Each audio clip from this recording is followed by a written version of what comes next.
این رایزه تو اتاق بغله، بعد از اتاق بغل اومده کابلا داخل. یک رک 49 یونیت باید باشه یا 42. به ازای هر سه تا از این خونه ها، حالا این دیده نمیشه ولی این زیر اگه نگاه کنید، به ازای هر سه تا از اینا میگن یک یونیت. خب این ابعاد رک ارتفاعش بر اساس این یونیت ها محاسبه میشه. مثلا این رک الان 42 یونیته، عمقش 60 که یه سرور خیلی راحت، عمق فکر کنم 100 باید باشه این رک‌ها که یه سرور قشنگ توش جا میشه. طبق استاندارد تیا 942 میگه که آقا شما موقعی که کابلات میاد داخل باید کابلا رو بزنی حتما به یک پچ پنل که روش کیستون داره.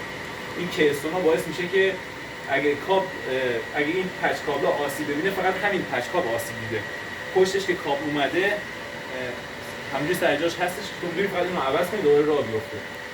میگه که بیا یه پچ پنل بذار خب تو بالاترین طبقه. حالا این یکم استاندارد جابجا کردن ولی زمانی که ما اینو رانندگی کردیم پچ پنل بالا بود.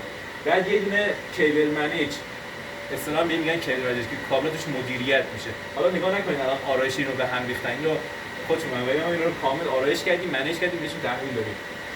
یک دونه پچ پنل، یک کیبل منیج میاد زیرش، مثل این یکی که الان این پایین هستش که کابل روش مدیریت کنه، زیرش سوئیچ. اگه تعداد کابلمون بیشتر بشه دوباره همین تکرار میشه.